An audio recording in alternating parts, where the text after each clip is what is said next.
A quick video talking about the submission that you need to make on Monday at the end of the day.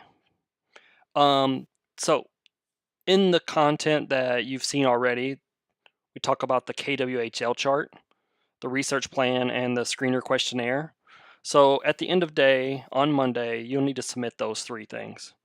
So the document that I have here on screen, or the section of Blackboard, it looks a little overwhelming, so I just want to walk you through it. So the first thing, the KWHL chart, submit that. That's that PDF that you can download in the research plans folder. In W3.4 research plans, you can find that PDF at the bottom. And it's an interactive PDF like I showed in the previous video. And you can edit that right in Acrobat. So edit that in regards to your app and save it, of course, and submit that on Monday. The next thing is your research plan. Um, I have listed down here under research plan 7 different sections, actually 6. So the first thing I want you to do is just include the app title and the stakeholders. Honestly, there's only one stakeholder, and that's you. You could add me as well as a stakeholder. And so this document could have a team of people. If you were working on a bigger project with more people, you might list all of the people you're working with. As a stakeholder. The project background, you've been doing a little bit of an introductory paragraph about your app for a couple weeks, and so you could use that paragraph and obviously tweak it if need be. Research goals, what are you hoping to learn? The research methodology, the screener survey, which we'll talk about in a minute, but you'll put the screener survey, the content of it, you'll put it into your research plan. Where will you share it? I put this on here. You can read it in Blackboard, but students in the past, you need to get it in front of, you need to get the screener survey or the screener questionnaire in front of people that are going to use your app. I'll talk about that in a second when I talk about the screener questionnaire even more. But I've had students use Reddit, and they've used Facebook and other things like that. So a student last spring, for example, she had an app that was about trying to manage the fabric in a quilting project. And people who quilt, they end up recurring a lot of fabric, and it gets a little bit chaotic, and it's hard to keep organized. And so she posted her survey in front of hundreds of thousands, if not probably thousands of people in some Facebook groups, and managed to get like 200 replies to her survey. And so you have to take your survey and whatever it's about and find people that would be interested in the app and get them to reply to your survey. So I'll talk more about that in a minute when we do this, when I talk about the survey.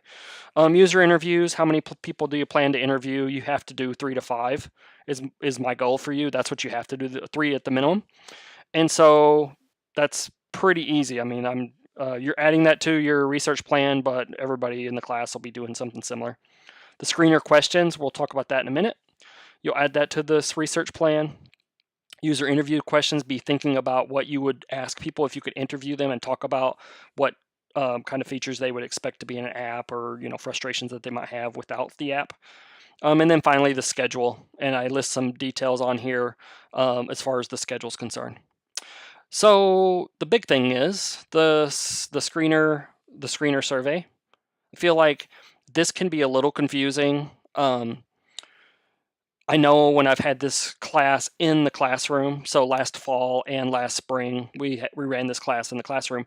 This part was confusing for people, and we had the luxury of being together and being able to discuss it much deeper and easier than we can when it's online. It's easy for me to assume that you understand, but obviously I don't know unless you're asking for help or asking questions to clarify. So let me explain the screener survey. And what it really is, if you didn't glean this from the content that was in the folder, it's a way for us to find the right kind of users for our project. And so my example is an app that I was working on, and I was sort of modeling this app for this class and trying things out before I had students try it.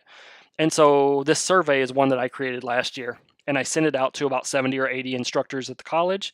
And then my app was going to be like, how do you take attendance? And those were the things I was wondering, because I was thinking, man, it would be great if there was an app for my phone where I could do this, I always have my phone with me in class. If I could use it to just take attendance quick, that'd be great, because there's not a really good way, and it's certainly not a consistent way that instructors at Madison College do it, and I'm sure that's true everywhere else.